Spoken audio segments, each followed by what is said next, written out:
Hello, hello, hello. Hey guys, welcome to another episode. This is the SVT Podcast. Today I'm in the driver's seat. My name is Vince. I have Sam. How's it going, bud? What's up? How is everyone? And we also have Tyler. I'm click-clacking away, but we'll get you all the news as fast as I can click away. That's right. The news is live and breaking as we talk. This is exciting. It is the legal tampering period is what they call it in the NFL. Why don't they just call it the negotiating period instead? Because Really tampering, like tampering has like the bad, it's the negative connotations, but then it's the legal tampering. It's like there's like instead of going to your bookie, you're going to Vegas, right, for gambling or whatever, I guess, right? So let's just call it. I don't know. It's stupid, man. I like they. Ugh, that it's cringe when I hear legal tampering. God, I want to throat punch the commissioner whenever I hear it, man. What's that the movie the Purge? For one day Right, a year. exactly. Yeah. For 48 hours, you can break all the rules and talk to other to players not on your team. Oh man, so dumb. That's a good pull there, Sam. So I guess we got a lot to talk about. Obviously, football is king. We got the big news there. We're also going to talk a little bit about the Sharks. All three of us are wearing our Sharks hat because GM Mike Greer stayed busy. You may see him if you're watching the YouTube screen. He's the one on the phone. And with that, just thanks for tuning in. If you're here for the first time, make sure to hit that bell to subscribe. And also, we're on social media, Instagram and Threads at SVT Sports Pod. So just slide into those DMs. We'll be happy to interact with you all. And with that, I think it's time we start talking about the NFL at large. Before we get to the fun stuff, we just we got to rip this stupid Band-Aid off right away. On Friday, the Chiefs wide receiver Xavier Worthy was arrested Friday night for, quote, assault against a family member by impeding their breathing or circulation, according to reports. And on Saturday, it was announced that he will not be charged. It doesn't mean that he's not going to be suspended at some point. The Chiefs already are waiting for a suspension to come to Rashee Rice. So they could be down 2 wide receivers for an undetermined number of games. And what the hell is it with, dumbass wide receivers doing dumbass things, illegal things? This is just another one to throw onto the pile, man. Yeah. So not fun. I hate that we even have to mention it. But I just feel like if just all things aside, we have to at least put it out there, let everybody know that a suspension may be coming, man. As the resident Eagles fan, I don't always get to be an asshole Eagles fan because I'm probably the nicest Eagles fan you'll ever meet. But right. Just choking on the field, choking off the field is kind of what I'm feeling here. Right. Yeah.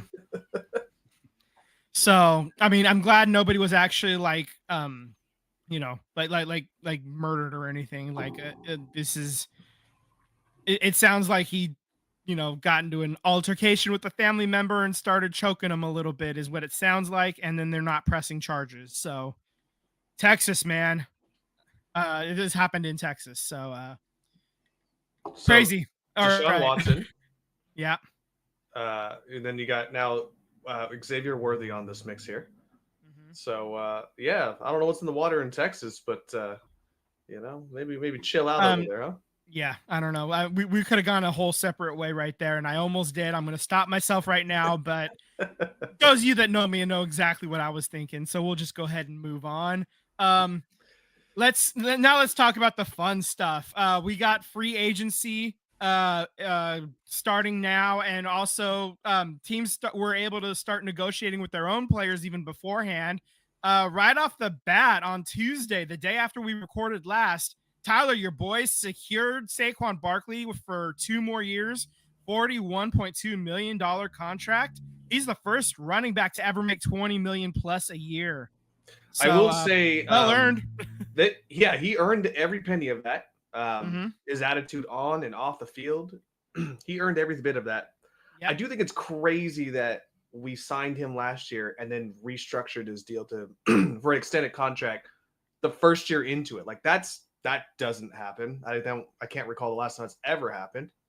But JJ Watt, had some words of wisdom. I don't know if this is necessarily about this situation, but he made a good point, and I want to say that he tweeted out, or X, or whatever the fuck you want to call it nowadays. It's reward your players early and reap the benefits in the long run. Dragging it out only ends up costing more. It creates unnecessary tension. The longer you wait, the higher the price. So, not to say that Barkley was going to be a higher the price situation, given that he was already under contract with us, but the point of reward the guys, man. They earned it, and reap the benefits later.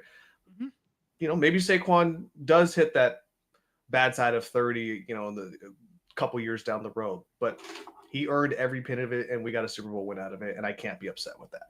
Absolutely. It was the move that won you a Super Bowl, and you have the room, you have the money, cash them out, well done.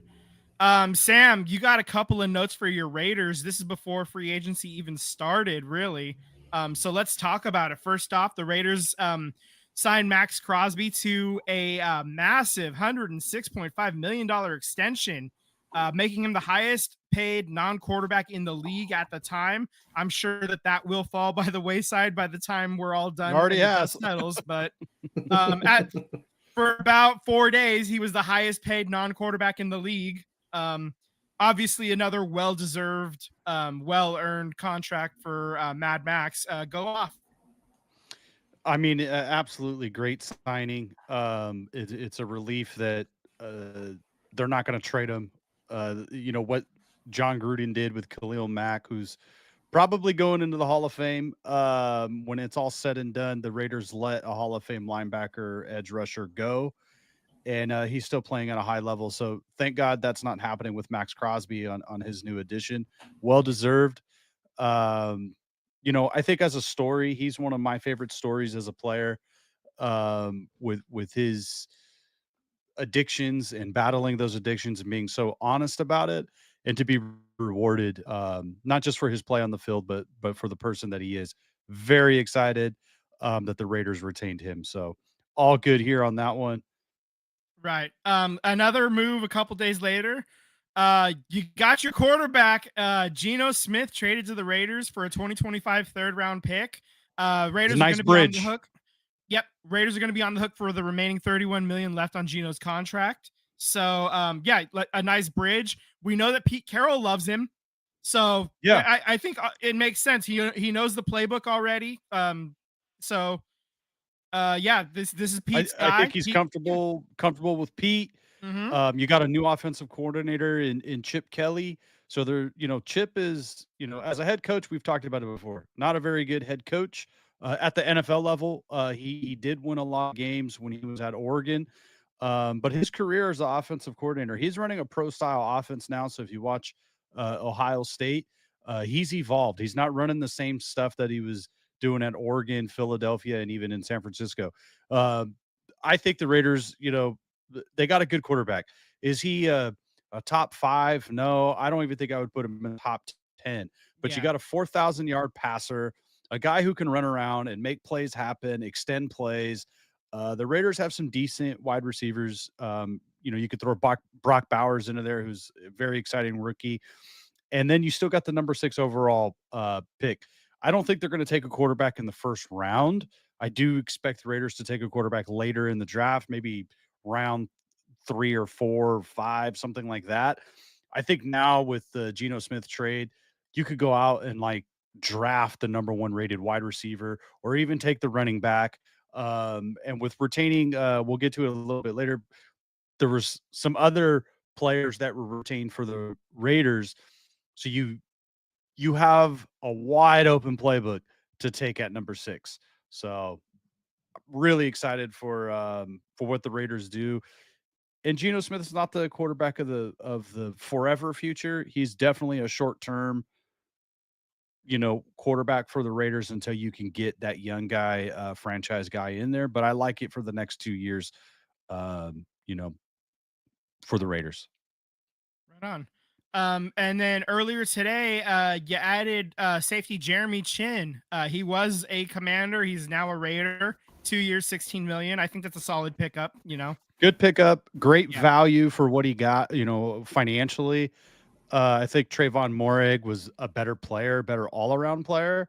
But you see what he got. He got 3 and 51, I think it was, or something Yeah. close to it. So the Raiders, even though they have a lot of cap room, you don't, New England is going gangbusters. They have won the free agent Super Bowl already. We haven't talked about all their players, but I feel like it's sad to see Trayvon Merritt go and some other players go. Robert Spillane for the Raiders, and it's definitely going to be interesting how they fill those gaps. But you get a solid player in Jeremy Chin, and a third of the price.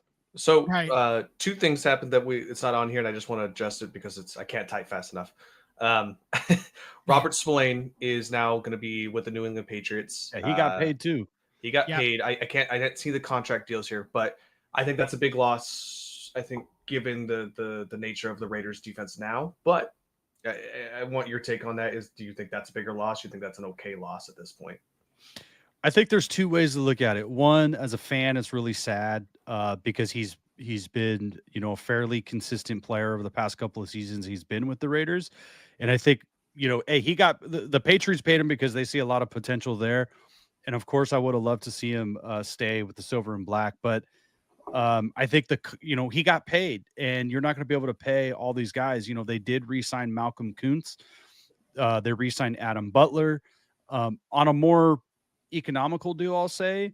But I think the other side to look at it is who's the head coach of this football team? How many linebackers has Pete Carroll developed over his career? So I think the thought is, hey, we love Robert Spillane. We love what he did for us. We would love to have him come back for the future. But there was a certain price point. And that, the Raiders with John Spytek, they're going to stick to their budget. They're going to stick to their plan. And I also think they're going to rely on their coaching staff to find some players in the draft. And let's not forget, for all the teams that we really enjoy watching, the Raiders are going to get two consumptory picks. So they're going to get I believe a 4th and a 5th for the 2 free agents that they lost so far. So I think the Raiders front office are looking at it as we lost some good players, but we're also getting draft picks, and we could develop players along the way.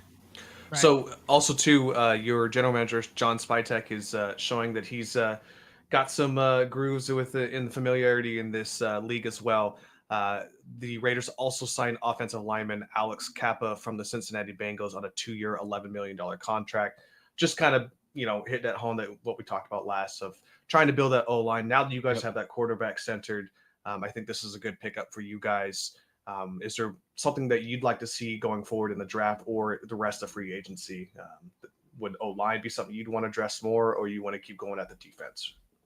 I feel like in the draft, I would love to get another offensive lineman probably in the 2nd round. In the 1st round, I would still love to see a wide receiver. So if McMillan's available at 6, I think that is a dynamic playmaker that you can insert in. I think he's a Puka Nacua type. So he's going to be a big body guy that can get physical. And then I think, it's not making the news right now, but I would not be surprised if Tyler Lockett ends up with the Raiders as well. He's not, a top-notch player, but he's consistent. And he's still a little bit of juice left in there. So I would like to see that pick up just from a consistency standpoint and veteran leadership. And then in the draft, I want to see a running back, maybe 2 running backs, and just continue to build the line. That's where I'm at. And then whatever free agents they can get that they think that fit in. I definitely feel like my final thought on the Raiders to close the free agents thing is I trust their plan. It didn't, obviously we're playing Madden. We would keep all of our favorite players because of all that, but this is the real world and you got to have a plan. And I feel like I trust in the plan. I believe in the plan. I've been saying this since Pete Carroll got hired is before you learn how to run, you got to learn how to walk. And right now they just need to be competitive. And I know Seattle traded a 10-win quarterback and, that's not good enough. And they're going to take Sam Darnold. The Raiders just need to get to 10, 11 wins. They just need to become a perennial contender, making the playoffs, winning the division. So I like everything that they're doing. I trust the plan. I love the culture reset that Pete Carroll and Spytek are doing. Agree. Great. Well, Vince, have you had your sip of water? Do you, if you need me to tap in, bro, you just, No. hit the side of the rope and you let me know. Yeah. No, all right. So let's go. We're gonna rip through a lot of these, and when we get to the Niners stuff down toward the bottom, sure, we can talk about it a little bit more. But there's some fun stuff for me before it even gets to the Niners stuff. The Seahawks, like Sam, you mentioned, they are releasing Tyler Lockett after 10 seasons, so he will be available to be signed by somebody else, maybe the Raiders, maybe somebody else. We'll find out. The Jaguars are trading wide receiver Christian Kirk to the Texans. The Seahawks are going to trade DK Metcalf to the Steelers, and the Steelers give him a 5-year, $150 million extension. Seahawks get the Pittsburgh 2025 second-round draft pick in exchange. I have a question on that. I love the Seahawks being worse.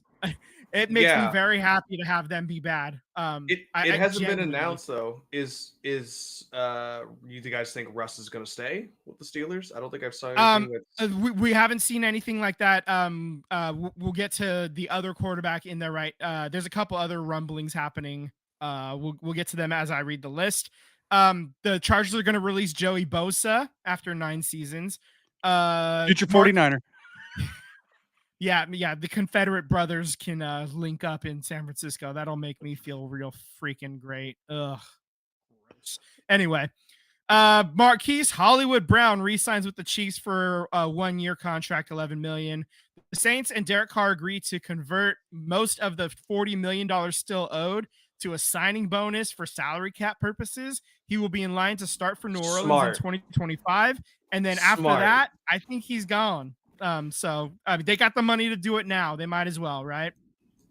You kind of have to. Yeah. If you're the Saints, you kind of have to eat it this year, and then hopefully next year, if you do trade them or cut them, you got some cap relief for the future. But they are stuck. Yeah, they I believe the scientific term for the amount of cap money they have is hella. So. Let's see what else. Zach Ertz is going to re-sign with Washington on a 1-year deal. He can get up to $9 million in incentives. Aaron Jones is going to re-sign with the Vikings on a 2-year, $20 million deal. Devontae Adams signed a 2-year, $46 million contract with the Rams. 26 of that 46 is guaranteed. That's a bit of a bummer for me. The Bills and Josh Allen agree on a 6-year, $330 million extension, $250 million guaranteed. That's the largest ever guaranteed money to a player in the league's history. Good on you, Josh. Haley Steinfeld needs a new ring too, so get on it, son. Chris Godwin is going back to the Buccaneers, 3 years, $66 million contract. Sam Darnold is going to be the new quarterback in Seattle for a 3-year, $100 million contract. I love that for the Niners. I still think it's crazy that we could probably all agree that when he was with the 49ers, that was probably what we all considered the end of him seeing a starting time on the field. Then he goes to Minnesota, redevises his whole career, and gets a fat contract. Yeah, you're just an injury away. Golf clap, amazing story. Yeah, you're an injury away from getting paid. From your shot, and he took advantage of his shot in Minnesota, and now Seattle is making a 3-year mistake. So good on him. Elijah Mitchell is going to Kansas City. I didn't get the money details on that one, but he's injured a lot. He was, former Niner. I know that he's pretty good. He's pretty electric. He's pretty fast. But if he can stay healthy, he's gonna help them. But I don't know if he can stay healthy. Samaje Perine. Yeah, I'm sorry. It was 1 year, $3.5 million. 1 year, 3.5. I knew it wasn't that much. Samaje Perine to Tampa Bay, 3 years, $22 million. Justin Fields is going to be a Jet, 2 years, $40 million. Sure. Okay. I don't love that deal I love that deal for Justin Fields. Get your money and he's going to get another chance to start. whatever. Josh Palmer, wide receiver, is going to Buffalo. 3 years, $36 million, half of that guaranteed.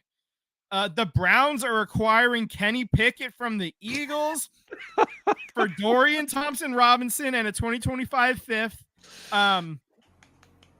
Hey, you put respect on Kenny Pickett. He is a Super Bowl champion. He kneeled Super Bowl down. champion, baby. He hands kneeled Pickett. down and won us that Super Bowl. That's right. He was the quarterback on the last play of the season. Dude, okay, can we real quick? I know that this is like a big free agency frenzy, but right. I was talking about this with my barber last week. When is the last time you guys watched a Super Bowl that they brought in the backups? It's been a while. Normally those games, even if they are blowouts, they get real close. They get a lot closer at the end. And sometimes you come back from 28-3. So it's been a while since I've seen backups in a Super Bowl. Intentionally, not because of injury or something, right? Just thinking about that, man. That's fun. Anyways, let's keep going. Josh Dobbs is going to be the backup in New England now, a 2-year deal over there. Cornerback Charvarius Ward to Indianapolis, 3-year, $60 million contract. This is a former 49er. We kind of knew he was going to be gone because just emotionally off the field. This is like, he lost his child, and he just has a lot of really bad memories off the field stuff, and then like fighting the injury too a little bit. Just not I didn't expect him to come back. I figured he was gone, and Indianapolis was happy to give him $20 million a year for the next 3 years. So good on you. Get your bag, and nothing but the best for him. He played well for the Niners, and I totally get it. If you have really bad memories of a place, like best to get your mind right and get out of there. So nothing bad I can say about that. Something bad I can say is Zach Wilson is going to Miami to be the backup quarterback. 1 year, $6 million. That's one play away from having to rely on Zach Wilson for Miami, and that can't feel good. Dude, that's rough. Darius Slayton, wide receiver, is going to return to the Giants. 3 years, $36 million. Get your bag. Mac Hollins going to New England, 2-year, $8.4 million contract. $2 million in incentives can get it up to $10 million. Javonte Williams, running back, was in Denver. Now will be going to Dallas. 1 year, $3 million contract. And now I can boo him with all the ferocity that a Cowboy deserves. I don't want to give Dallas any credit, but that's probably one of the most solid pickups that they've done in quite some time. Honestly, like they needed running back help. And if he can return to what he was before the knee injury, that is a steal of a signing. Yes, to be fair. I don't think he will return there, but if he can get better than what he was last year, then it's definitely a plus for them. So unfortunately, possibly a good move. Former 49er Tanaloa Hufanga is going to Denver on a 3-year, $45 million contract, $30 million guaranteed. Denver is spending a lot of money. Last season was kind of a lost season for Hoof. He, he was coming back from the leg injury, and then he broke his arm, and then it was just, just kind of a rough one for him last year. But all pro player, and hopefully, he has a return to form. Aaron Banks going to Green Bay, the former 49ers guard, 4 years, $77 million. That's more than the Niners were able to pay, and Green Bay thinks he's ready to, he's gonna help them and help Jordan Love. Let's take a second here real quick. So Hufanga gone, Aaron Banks gone. Mm-hmm. Trent Williams Trent Williams is, we'll say he's probably getting towards the wrong side of 30, right? Yeah, he's approaching the wrong side of 40. Agreed. But my question to you is like, what do you want to see from the 49ers coming up? Because definitely O-line has to be addressed. Oh, absolutely. I mean, it already needed to be addressed anyway. And I have a follow-up question to this too. Yeah, a lot of what you see a lot of on the first day of the legal tampering period is the big, almost overpay money contracts go out. And then day 2, that's when you get a lot of the more stable franchises make their, solid mid-range moves that the Niners have been mostly quiet. They made like 1 or 2 signings so far. But for the most part, we're just seeing guys leave.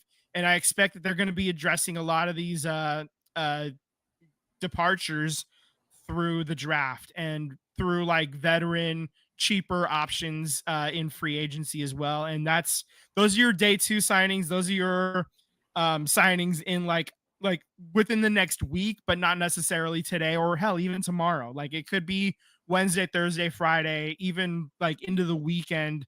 We're going to keep an eye on what all the major players do and what our teams do. But this is, like the big money stuff. That's the Niners don't have enough space to play in that pool. So I'm it's unfortunate, but I knew a lot of these guys that were free agents were going to be gone. It sucks. And I know that I want them to do something. I'm like, come on, do something, like poke them with the stick. But like, I get it, and it sucks. And I just so I know they're gonna have to address it through the draft. That's what I know. And what's up, Sam? I just want to say they need to get the quarterback deal done. That's what I was gonna say. Yeah, I am so tired. I'm not a 49er fan, but I'm so tired of the 49ers front office playing this roulette game of taking it into the season, and it backfired with Ayuk. It backfired with Debo, and I believe it affected the relationships with the coaching staff and the players in the locker room. I think it affected the team. Yeah. And you're playing this game again with the quarterback, which is they clearly went to the Donald Trump school of negotiating because it's not working. Done. That's why I led with that JJ Watt quote. But what I was gonna ask Vince, and I'm still gonna ask this now that we've kind of influenced his brain here a little bit, Sam. Right. Do you think Purdy is worth $50 million a year? 50. My gut reaction is no. If you had said 45, my gut reaction is yes. I'm saying yes. But that's the cost of level. That's the cost of doing business is $50 million. Look at mid-level quarterbacks. Yeah. Mid-level quarterbacks are getting 40. Yeah.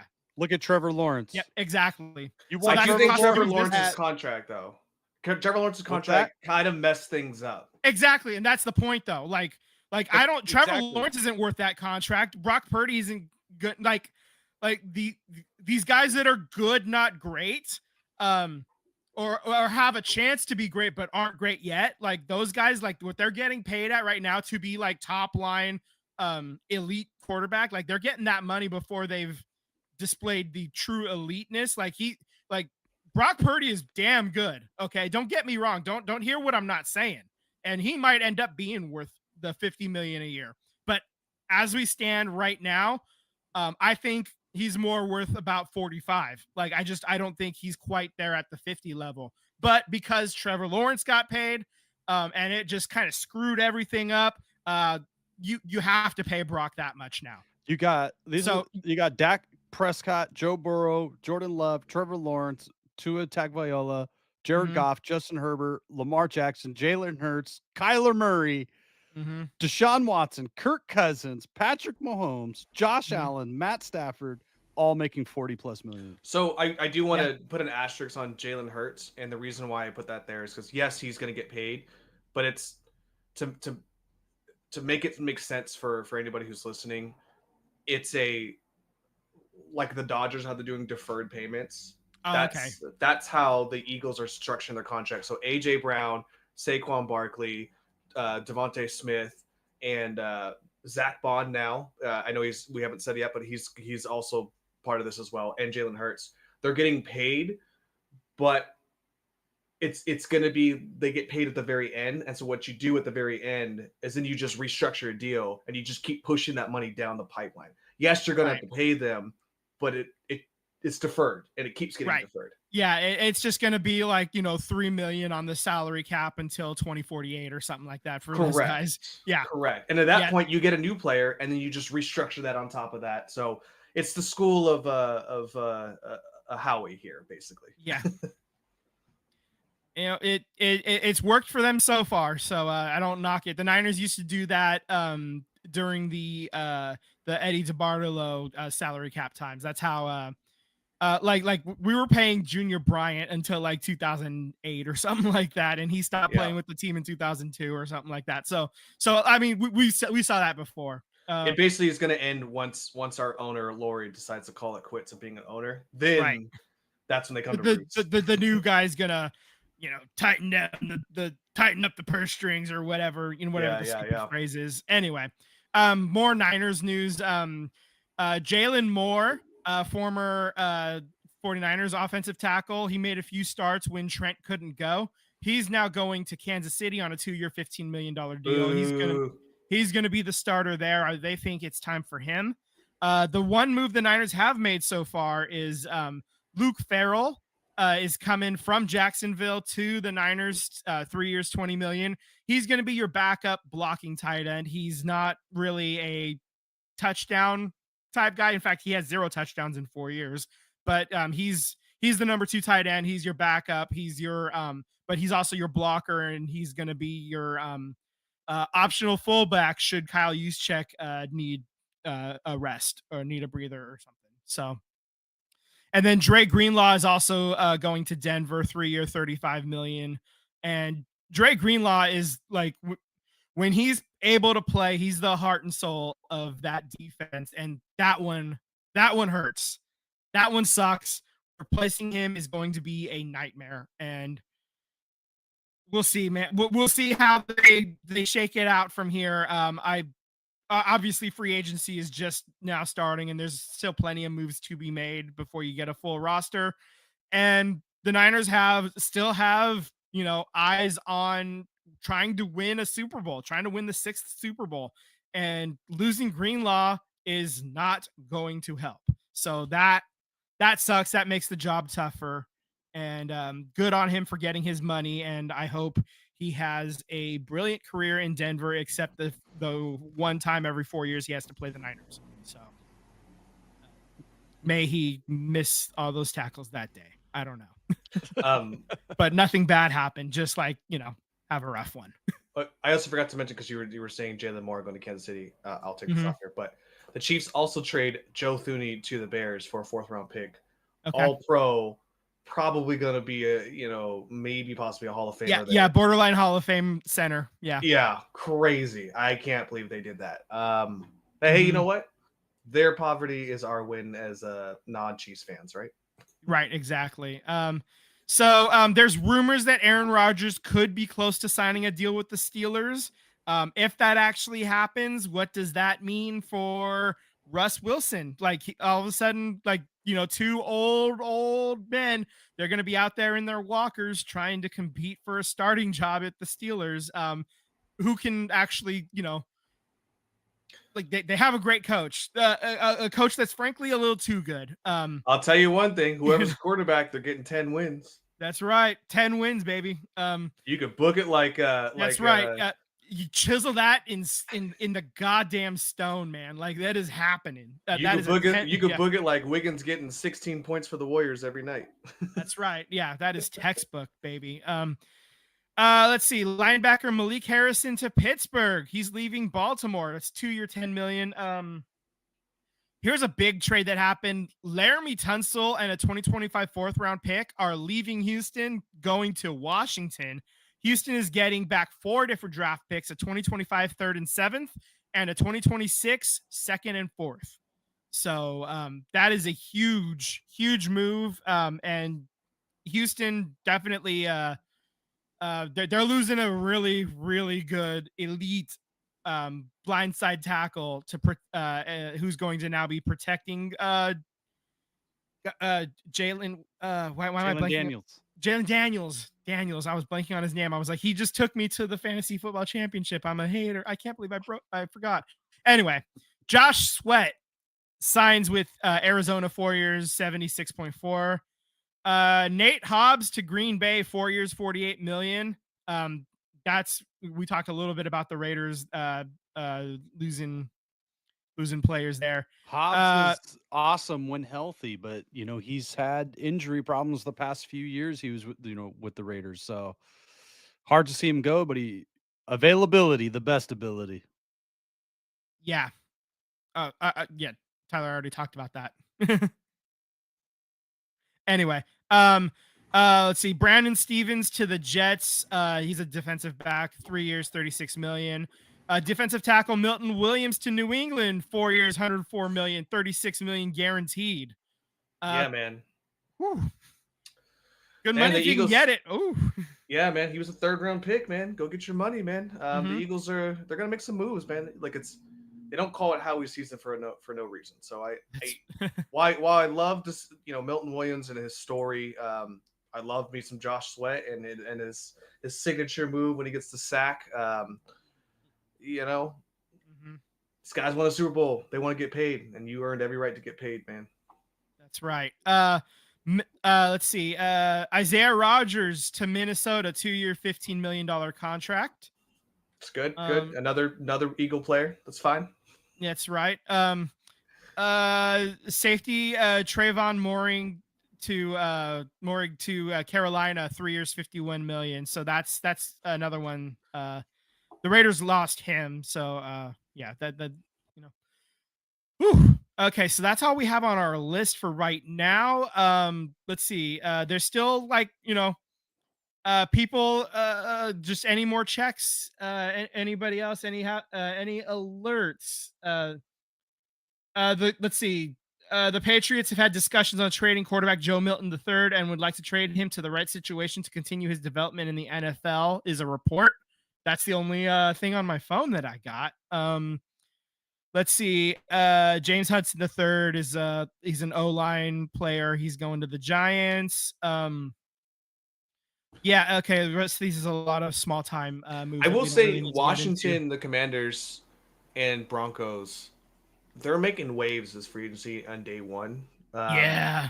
I think the Broncos are just tired of seeing the Chiefs, just like everybody else is, and I think they know the Raiders are on their way. And I think same with the Commanders, man. They don't want to see the Eagles anymore, and unfortunately the Cowboys are in a situation of hell, and so are the Giants. So I think the Commanders see an opportunity and they're going to take it. Yeah, absolutely. So they're going to be a pain in your ass for the next 2 or 3 years minimum. You have them on the Jaden Daniels on the rookie contract, so now's the time to exactly. Spend. Right. Okay, so I think that'll do it for now for football. Let's switch over to the rink. We're going to do hockey next. Normally we do basketball after football, but there was a trade deadline and the Sharks made some moves. Before we talk about that, let's just recap the week real quick. On Monday, they win in the shootout at Toronto. That was 3-2.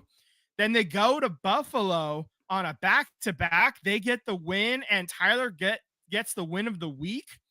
They win 6-2. That one was it was good. It was nice to be on the other end of that of a score like that.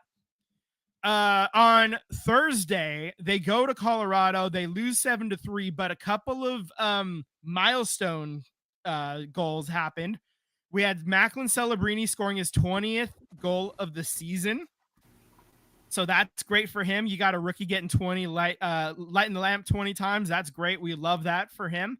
And then William Eklund scored his 100th NHL point on a goal in that game as well. So stick taps for the young boys.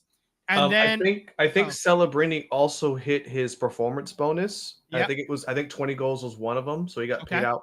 I don't know if he got paid the full 3.5 million, but his performance bonus does get him up to 3.5 million as well too. So that's right. Okay.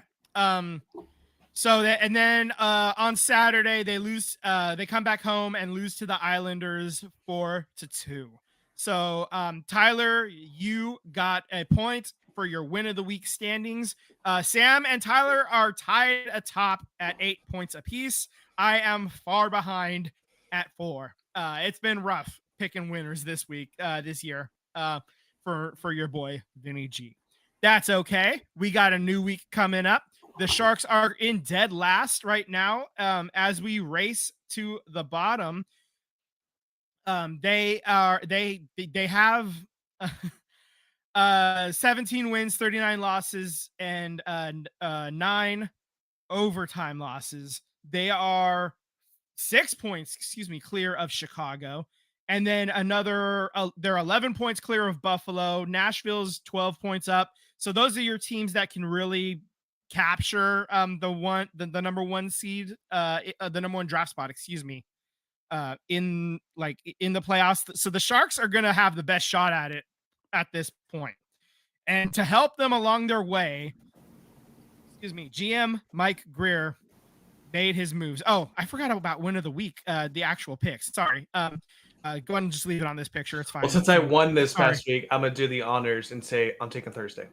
You're taking Thursday against Chicago. That's fair. Tyler is going to have Chicago. Sam, Washington on Saturday, Chicago on Thursday, Nashville on Tuesday. What do you think? Ooh. I got to go with Chicago. I don't think they're beating Washington. Right. Fair. I'm just trying to stay alive in this game. I'm going to take Nashville. At this point, I just got to make some moves. Nashville's a bad enough team; they could get it done. I agree. And I got to pick up a point somewhere. And if they can get the job done against Nashville, I don't even care if they win against Chicago as well. That's whatever. Just got to keep you guys within reach. Magic Mike Greer at the trade deadline. Here we go. I didn't want that image in my head of Magic Mike Greer, and now it's in my head. Now it's there. That's all right. I should have. I should have asked AI to create Mike Greer doing the. So next year when they get another first overall pick, it's going to be Magic Mike XL. That's right. That's right. That's right, baby. Let's go. Okay, so. Trade deadline was on Friday at noon Pacific time. We saw a lot of pieces get shipped out. So they traded Vitek Vanacek to Florida for forward Patrick Giles. He's kind of a career AHL type guy. He can come up to the NHL and play some minutes here and there. But this was about a money saving move, and that's basically it. For that, they traded for defenseman Vincent Desharnais from Pittsburgh for a 2028 fifth round pick. So I was going through Reddit, and somebody had asked, I don't know much about Vincent. Can someone give me some heads up? And then a Pittsburgh Penguin person chimed in the chat, and they go, really tall defenseman, sucks ass. There you go. Yeah. Okay. Fair enough. Let's see. They traded Nico Sturm and a 2027 seventh round pick to Florida for a 2026 fourth round pick. All right. So, that's what you're trying to do. You're trying to just acquire as many picks as possible. Here was a kind of a big one. Jake Wallman, the defender, goes to Edmonton for forward Carl Berglund and a 2026 conditional first round pick. So that's huge, actually, getting a first rounder for Jake Wallman. I love that move. That's Mike Greer doing work.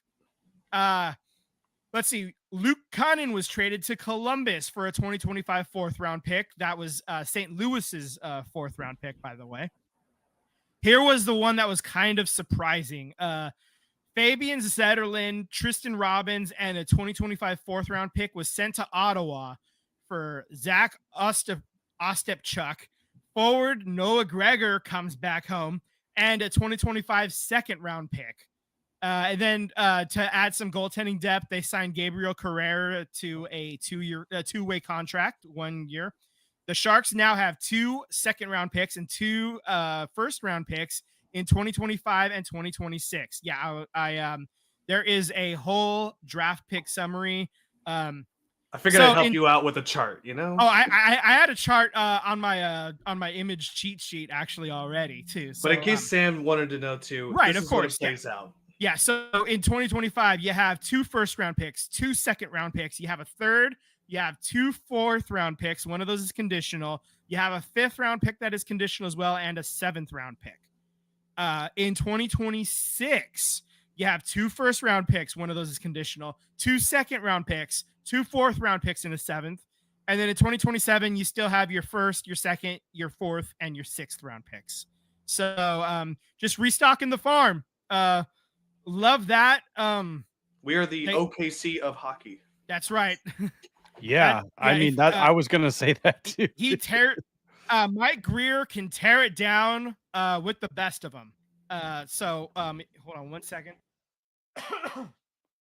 The Athletic does their. He was just doing a check, so everyone wants to know. And audio wise, he turned his head and coughed. So that's right. Yeah, my bees. So Mike Greer on the Athletic, they actually gave his trade deadline performance an A-.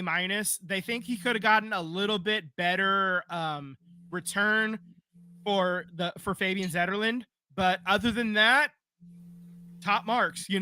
Overall, that was he brought in 8 selections in the first and second rounds over the next 2 drafts. Basically, that's what he's got. So it's hard to give much of a downgrade for these moves, but so A- is what the Athletic says. That's kind of what my gut says as well. Just like overall, really good job. It's there's not much left to tear down at this point. Now it's building it up. I mean, when it became obvious that they weren't going to be drastically better this year than they were last year, they're in games. The games are watchable for the most part. They're playing, they're not quitting, but they're just not good. Right? So I have 2 questions for you. I'm gonna direct it to both you and Sam here. Okay. I'm gonna give you 2 scenarios. One scenario. Okay. How long do you think fans will be patient knowing that we have all these picks to want to get better immediately? And my second scenario, if the Sharks were to get the number 1 pick all over again, how much faster does that impatience happen? If I'll start with the second question first. If the Sharks get the number 1 overall pick again, I think fans are going to want to see a drastic improvement this coming season. Because if you have the number 1 overall pick, that's a player that should be NHL ready. So you would expect to have an immediate impact from that player.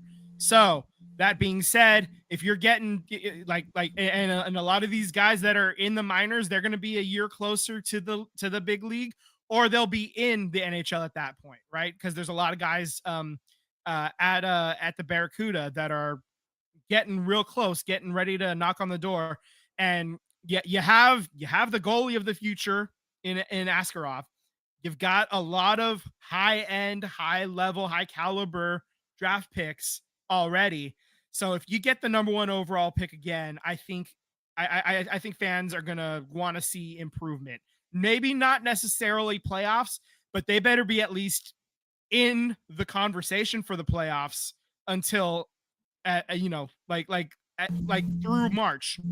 Like if they end up falling out of the playoff race toward the end, I think that's forgivable. That's understandable. But I want to see them actually make some noise, be kind of an irritant, be a pain in the ass to other teams on a nightly basis, be a tough out.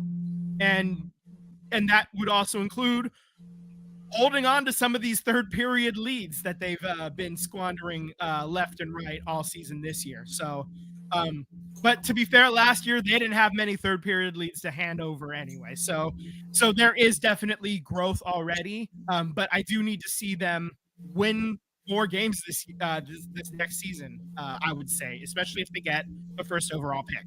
And if you don't get that first overall pick, do you think the impatience is going to be a little bit less? I guess is what we're getting at, correct? You think it's about the same? I mean, they're going to have a top 2 pick, probably. Okay. I think it'll be third at worst. So with that being said, like I don't know whether the fan base will be that patient. But before I let him answer this question, breaking news: Chargers agree to a 1-year deal, $9 million for Najee Harris. Wow. Najee Harris. Wow. Okay. Waste your money. Have at it. Okay, Sam. So the question was, you have all these picks. How impatient do you think the fan base is going to be if they get the number 1 overall pick again? Do you think the impatience will be more rapid? I think you got next year, and that's about it. You got to be close to a 500 team next year, or at least competitive. That following year, you're going into Celebrini's 3rd year. You're going into Will Smith's 2nd year with the Sharks. Right. So you got to make a decision on Eklund because he'll be in his 4th or 5th year. So you got guys that are improving, but I think it's not next season. It's that season after that where fans will really start to, what's going on here? We got the goalie, we got the number 1 overall pick in Celebrini, and maybe you got this next number 1 pick. The Sharks need a defenseman. And luckily enough, the top prospect in next year's draft is a defenseman in Matthew Schaefer. So maybe you can draft the top defenseman. You also have last year's second round pick or another 1st round pick. Musty. Yeah, no, Sam Dickinson. He was Sam number Dickinson. 14 overall. He was a 1st rounder. Yeah. So, when is he going to, because he's a defenseman, when can he start knocking on the door and get up here? So really it's all about getting some of these top flight defensemen up here because they cannot hold on to a lead. They've blown so many saves, so many opportunities, guys. If they win half of these games that they blew, they're kind of they're more interesting. I'm not saying they're a playoff team, but you could say next year they should be a playoff team. Meaningful games. Yes, through March. So I think next season you're kind of okay, we got another top draft pick, still a really young team, still learning how to win. After that, the 3rd year, I'll say, of Celebrini's career, you got to start putting some wins together. You got to start knocking on the door for a playoff spot. Agreed. So next year, so to recap, next year we want to leap forward and just be competitive and win more games than they are this year. 2 years from now, we want them competing for a playoff spot in the playoffs, and if they don't, making the playoffs in 2 years should be the goal. In 3 years, I want them to be super nasty and just like making noise, a dark horse contender for the cup. That's what I want in 3. Ideally, if everything goes according to plan and all these players are ready to go, that's what we would like to see. Is in 3 years they should be winning playoff series is what I should see. Okay, I like it, man. I like it. That's my goal. That's my hope for this team going forward. Speaking of goals, Alex Ovechkin is just 9 goals away from breaking Wayne Gretzky's career goal record. Look at that! Damn, that was good. After Sunday's game, he is 9 away from setting the new mark with 18 games remaining this year. Ovi now has 33 goals this season, 7 in his last 8 games, and 11 in his last 14. So he's really poured it on in the last month or so, month and a half. So let's just say he. I got one more note before you ask this question. He's also reaching the mark quicker than Gretzky is also still in play. He has, if he gets these 9 goals in the next 13 games, that ties Gretzky's speed, number of games played mark as well. So getting it faster than Gretzky is still on the table too. We'll see. Look at the schedule and man, unless he goes nuts against the Ducks, which he could. Yeah, he could get a hat trick. He got a hat trick, 2 weeks ago? Yeah. That's what I'm saying. He could go, the Ducks are terrible, not as bad as the Sharks, but they're terrible. Yeah. And then you play against the Kings, and let's say he gets 4 against the Ducks and 2 against the Kings. He could literally get a hat trick and tie it against the Sharks. But I'm looking at the schedule and I'm thinking, I'm thinking that the Sharks are going to be safe of having that record be bestowed upon them. Yeah, So, I mean, I could see them helping him on his way, but I yeah, don't think he's gonna. I don't think the Sharks are gonna be the team that it happens against. I'd rather it be against Detroit or Philly, which those two games will be at home. Which, man, how great would it be to break the record at home? Amongst your fans. Totally. Yeah. I think that would be wonderful for him and for the league at large. How many games does he have left? There are still 18 games remaining this season. He's gonna break it. He's gonna crush it. He got it.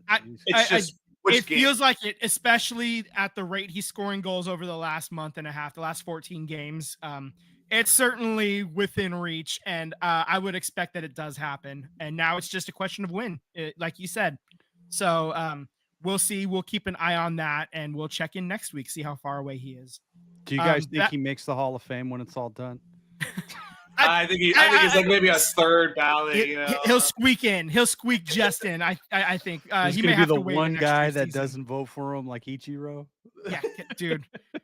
Don't get me started on that. Okay, that'll start a whole another conversation, and we just don't got the time. There's no time. I'm Kiefer Sutherland in 24. There's no time. Okay, we got to move on to basketball, and let's talk about the Warriors real quick. They get 4 games, 4 wins. They're at Charlotte. They get the win on Monday. Then on Tuesday, back to back, they go up to Madison Square Garden, beat the Knicks. They then hop across the bridge, play in Brooklyn, get the win there on Thursday. They come home against Detroit and win by 5 there. They are in 6th in the West, 35-28. And those were some of our goals, right? To get to the 6th seed. Well, here we are. They're the 6th seed. And they're only 3 games back of Houston now, and they got about 20 to play or so. Everybody in the league has about 20-ish games remaining in their schedule. This is Houston is within reach. I'll say with this trade of Jimmy Butler, the Warriors win against the Nets and the Warriors win against the Pistons. Before the trade, those would have been 2 losses. The Warriors lose those games. Absolutely. And maybe another 1 or 2 before this, because they have folded in the fourth quarter this season. Jimmy Butler has changed the energy of this team and changed the defense of this team in the fourth quarter. And it feels like you're going to get a little bit of a boost whenever Kuminga comes back. So still more to look forward to. He's still going to be out against Portland. So I don't know what's going on. Like what ailment is he dealing with? Yeah, I don't know. So upcoming schedule is a broken heart. He's dealing with a broken heart. I don't know the reason.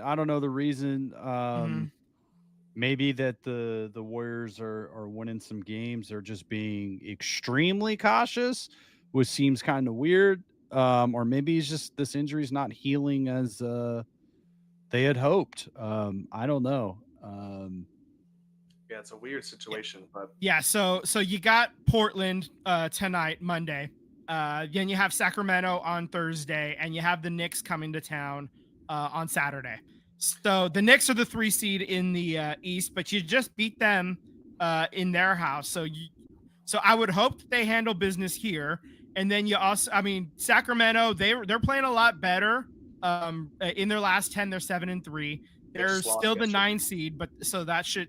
I would think that the Warriors should be able to beat the Kings, and obviously Portland is they're way far back. They're in 12th. They don't have a shot at the play-in Sacramento tournament. just lost last night to a buzzer beater from the Claw. So, which is good because I think they play tonight, or if not tomorrow, they're going to take it out on that team and not against the Warriors. So. Yeah, the buzzsaw happens to somebody else before they come here. Yeah.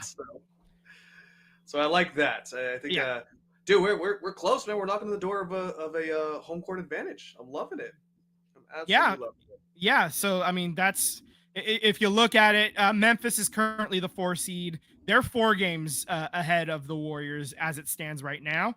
So let's catch the 5 seed first, but Also, if they end up staying in the 6th seed, that's maybe not the worst thing in the world because then you're avoiding OKC until the Western Conference Final. So, I mean, there's pluses and minuses to everything. If they can fight their way and get up to the 4 seed, then you're hosting the first round at home. Dude, the if whistles they end up, the OKC got against the Nuggets, Mhm. I'm just telling you, any team who's going to play against the playoffs, be ready to be frustrated because Shea What- gets so many foul calls. It's absurd. Yeah. and What's that's probably insane your is MVP. what's insane is that the Warriors at the 6th seed are only 6 games back behind the Lakers for the 2 spot. So I don't think they're getting to the 2, but I'm just like that's how tight the West can't Outside of OKC, that's how tight the West is. Yeah. It's also crazy that you're probably going to get the 2nd spot with like a 42-43 win season. I did watch OKC in Denver, and that was an amazing game. Yeah. That was really fun to watch. Everything was exciting. I think OKC just looks more, so complete right now, and they got guys that are coming back from injury and getting healthy. Like Chet is not all the way healthy; like he's still working his way back. But OKC just looks so deep, so lethal right now. Yeah, that was the game that I had on up here was last night's OKC and Denver game, just for poops and giggles. Yeah.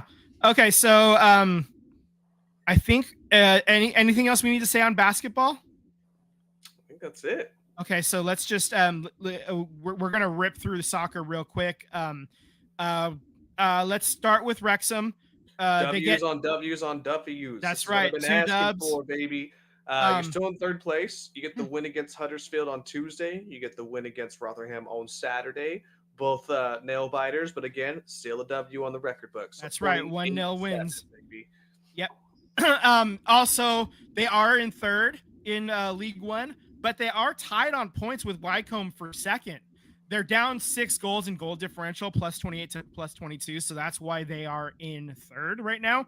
But when you look at the upcoming 2 games, you got Reading on Tuesday, and look at that. You're at Wycombe on Saturday. Mm-hmm. So if you get the win in their house, that's huge. That leapfrogs you into 2nd right there. So that there's your opportunity. It's funny how these things kind of happen to good teams, right? Teams that put themselves in position to make noise. You get opportunities come to you, and here's another opportunity. 11 games left too, so yeah, it's going to be a jam-packed schedule from here on out. There was plenty of games that had to be delayed for other cups and weather, so they're making all those up with midweek games going forward. So it's gonna be tight, gonna be busy. Hopefully everybody stays rested up and can get some W's. Yeah. So internationally, the U.S. women's national team announced 2 international friendlies versus China. You have May 31st in St. Paul, Minnesota, and then you have June 3rd in St. Louis, Missouri, and that is going to be your Becky Sauerbrunn retirement celebration game. So if you're in St. Louis, that'd be the one to check out for sure. And then also the men's team announced 2 international friendlies in June in preparation for the 2025 Gold Cup. On June 7th, they're playing Turkey in Hartford, Connecticut.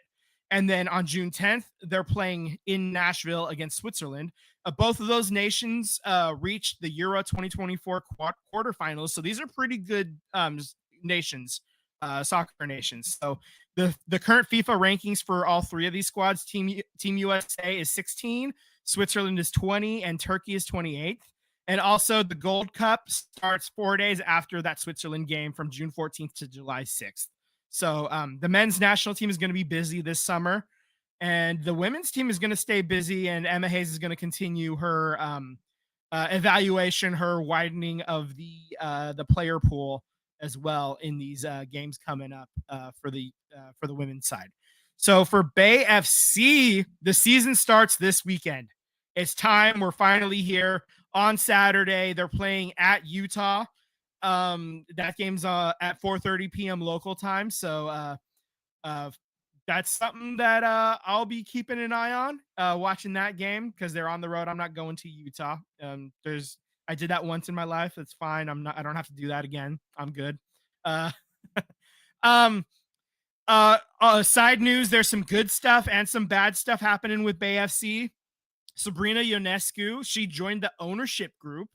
There's a whole press release about it. It's very exciting. She come to the Valkyries? That's all you need to know. She can't invest in the Valkyries because that's an opponent, but I'm saying the Bay Area soccer team, we'll see, and I know the Valkyries would love to have Sabrina. We'll see. A lot of these WNBA contracts are going to be coming up after this year because that's when the TV the new TV deal, the new the new CBA. money, the new CBA. That's the word I'm looking for. Thank you. That's all happening soon with that as well. We'll keep an eye out on that. On the bad side, Bay FC coaching staff is facing a formal NWSL review amid reports of a quote toxic environment. And what it sounds like is there was a couple of players who aren't with the team anymore, had some complaints about about just like attitude from the coaches and stuff like that. They didn't like the way things were being said.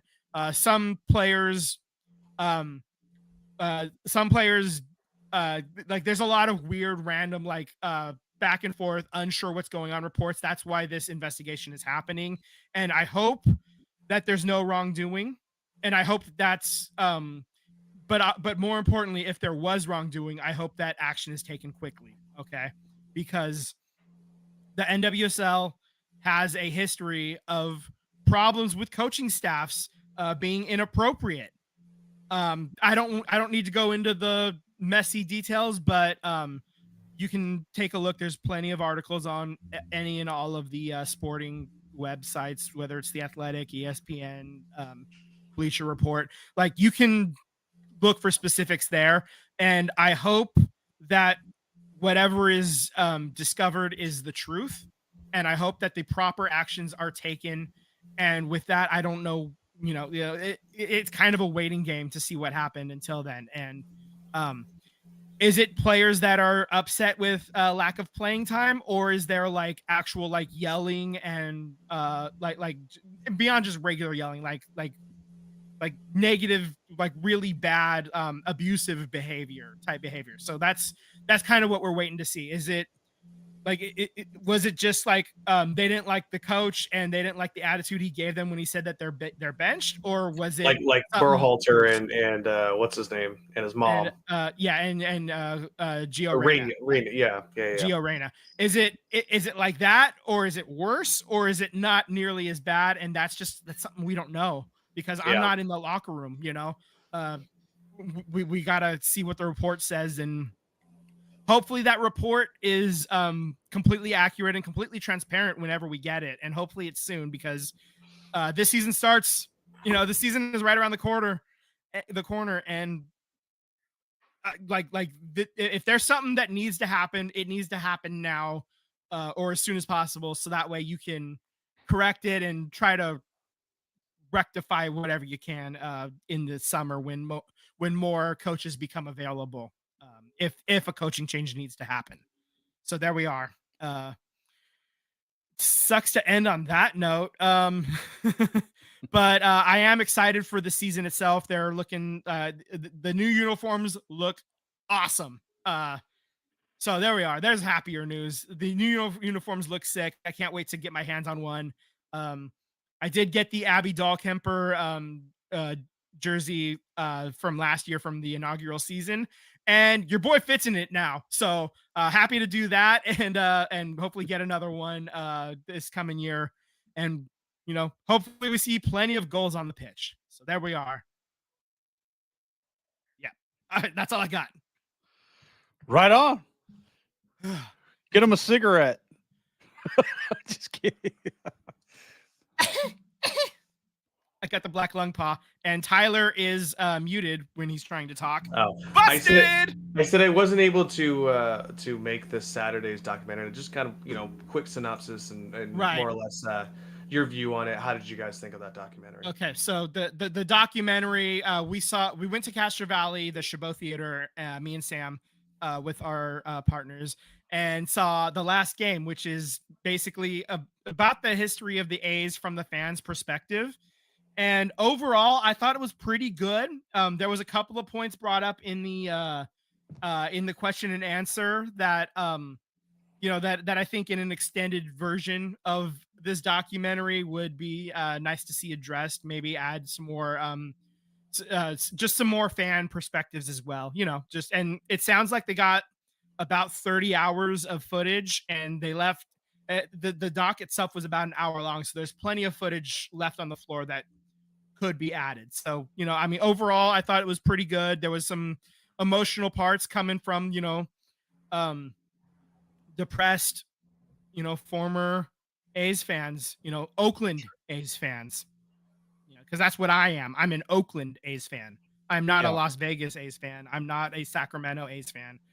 I am an Oakland A's fan, and that's where my love for baseball died, was when they took the Oakland out of the Athletics. So yeah, it was as Vince said, it was a great fan perspective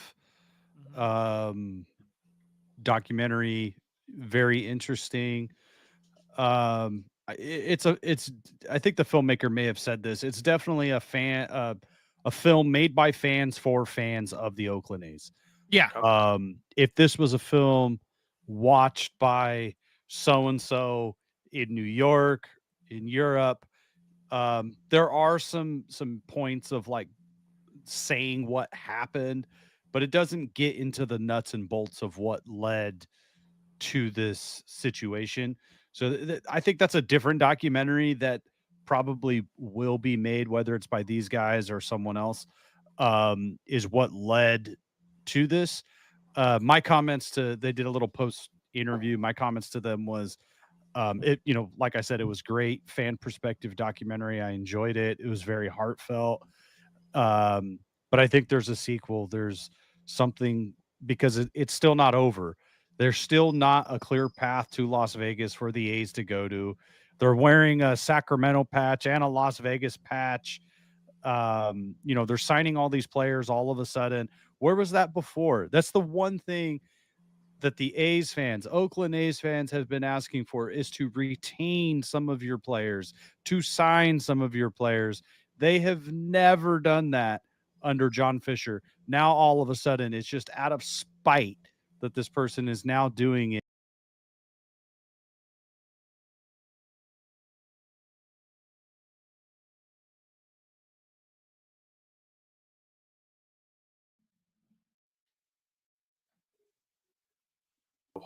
Right.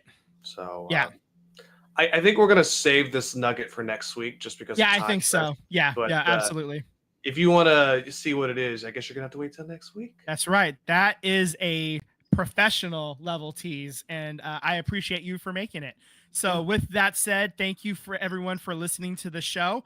And if you're watching us on YouTube, hit that bell to get alerts when we go live. If you don't have time to listen to the full episode, we're putting out several segments on YouTube as well throughout the week. You can follow us on Instagram and Threads at SVT Sports Pod. Please slide into those DMs. We would love to interact with all of you beautiful people. FJF.